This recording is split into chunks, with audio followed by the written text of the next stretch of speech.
சற்று முன்பு கிடைக்கப்பெற்ற ஒரு அதிமுக்கியமான மற்றும் பரபரப்பான தகவல் ஒன்று மக்களே. காணொலியை முழுமைக்கும் பாருங்க. தமிழக அரசியல்ல தற்பொழுது 4 பேரில் முதலிடம் யாருக்கு, எந்த கட்சி 2026 தேர்தலில் வென்று தமிழகத்தில் ஆட்சி அமைக்க போகுது அப்படின்னு சொல்லிட்டு ஒரு மிகப்பெரிய ஒரு சேனல் எடுத்த சர்வே, அதை பற்றி தான் இந்த காணொலியில் பார்க்க போகிறோம். ஒரு பரபரப்பான தேர்தல் முடிவுகள், அதை பற்றி பார்ப்பதற்கு முன்பு நீங்கள் நம்ம சேனலுக்கு புதிய பார்வையாளர்களாக இருந்தீங்கன்னா மறக்காமல் நம்ம சேனலை சப்ஸ்கிரைப் பண்ணிட்டு பக்கத்தில் இருக்கக்கூடிய பெல் பட்டனை ஆல்ல செட் பண்ணி வச்சுக்கோங்க. அப்போ தான் நம்ம போடுற ஒவ்வொரு அப்டேட்ஸும் பார்த்தீங்கன்னா உங்களுக்கு நோட்டிஃபிகேஷனில் வரும். இப்போ வாங்க வீடியோக்குள்ளே போயிடலாம். அதாவது தமிழகத்தை பொறுத்த வரைக்கும் 2026 சட்டமன்ற தேர்தல் வருவதற்கு கிட்டத்தட்ட ஒரு மாத காலங்களே இருக்கக்கூடிய இந்த ஒரு சூழ்நிலை தற்பொழுது தேர்தல் களம் பார்த்தீங்கன்னா ஒரு பக்கம் பார்த்தீங்கன்னா அனல் பறந்துட்டு இருக்கு. அது மட்டும் இல்லாமல் யார் வெற்றி பெற்று ஆட்சி அமைக்க போகிறாங்க அப்படின்னு சொல்லிட்டு ஒரு மிகப்பெரிய ஒரு எதிர்பார்ப்பு இருக்கக்கூடிய சூழ்நிலை தற்பொழுது தேர்தல் களம் யாருக்கு சாதகமாக இருக்குது அப்படின்னு சொல்லிட்டு ஒரு மிகப்பெரிய ஒரு எதிர்பார்ப்பு இருக்குது. அதாவது குறிப்பாக தமிழகத்தை பொறுத்த வரைக்கும் 4 கட்சிகள் இருக்குது. அதாவது அதிமுக மற்றும் பாஜக கூட்டணி ஒரு புறமும், திமுக மற்றும் காங்கிரஸ் கூட்டணி ஒரு புறமும், நாம் தமிழர் கட்சி வழக்கம் போல 234 தொகுதியிலும் போட்டியிடுவதாகவும், தாவேகவும் ஏறத்தாழ 234 தொகுதியிலும் தனித்து போட்டியிடுவதாக பார்த்தீங்கன்னா முடிவெடுத்திருக்காங்க. இந்த ஒரு சூழ்நிலை தற்பொழுது தமிழகத்தில் ஆட்சி அமைக்க வேண்டுமானால் குறைந்தது 120 தொகுதியில் ஜெயிச்சால் மட்டுமே ஒரு கட்சியால் ஆட்சி அமைக்க முடியும்.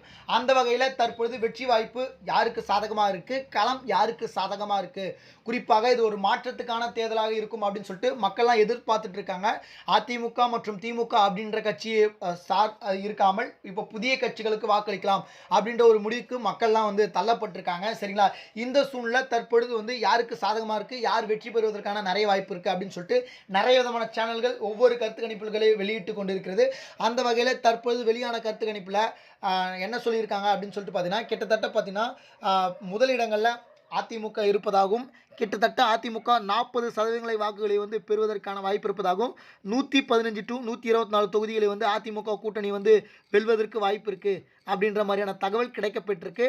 2வது இடத்துல திமுக இருக்குது. கிட்டத்தட்ட திமுக பார்த்தீங்கன்னா 38%, 105 to 115 தொகுதிகளை திமுக கூட்டணி வெல்லும் அப்படின்ற மாதிரியான தகவல் கிடைக்கப்பட்டிருக்கு. 3வது இடத்துல தாவேகா இருக்குது. 24 to 30% வருவதற்கான வாய்ப்பு இருப்பதாகவும், கிட்டத்தட்ட 20 to 30 தொகுதியில் நம்முடைய தாவேகா கட்சி கைப்பற்றுவதற்கு வாய்ப்பு இருக்குது. நாம் தமிழர் கட்சியை பொறுத்த வரைக்கும் பார்த்தீங்கன்னா 6%, 6 விழுக்காடுகள் வாக்குகள் பெறுவதற்கான வாய்ப்பு இருப்பதாகவும், கிட்டத்தட்ட 10 to 15 தொகுதியில் நாம் தமிழர் கட்சி கைப்பற்ற வாய்ப்பு இருக்குது அப்படின்ற மாதிரி பார்த்தீங்கன்னா தற்பொழுது தகவல் கிடைக்கப்பட்டிருக்கு. இது பிற சேனல்கள் வெளியிட்ட கருத்து கணிப்பு. அது மட்டும் இல்லாமல் அரசியல் விமர்சனங்கள்லாம் பார்த்தீங்கன்னா இதை தான் சொல்லிட்டு இருக்காங்க. அதாவது மாறி மாறி திமுகவும் சரி அதிமுகவும் சரி மாறி மாறி முன்னிலையை வகுத்துட்டு வருது. தாவேகா தேர்தலில் ஒரு மிகப்பெரிய ஒரு தாக்கத்தை உண்டாக்க போகுது, வெற்றியை தீர்மானிக்கக்கூடிய இடங்களில் கூட இருக்கும் அப்படின்ற மாதிரி சொல்கிறாங்க. அதை நம்ம பொறுத்திருந்தான் பார்க்க வேண்டும். 2026 தேர்தல் யாருக்கு சாதகமான தேர்தலாக இருக்குது அப்படின்னு சொல்லிட்டு பார்ப்போம். நீங்கள் யாருக்கு வாக்களிப்பீங்க அப்படின்றதையும் மறக்காமல் கமெண்ட் செக்ஷன் கீழே கமெண்ட் பண்ணுங்கள். நன்றி மக்களே. அடுத்தடுத்த வீடியோவில் சந்திக்கிறேன். நன்றி, வணக்கம்.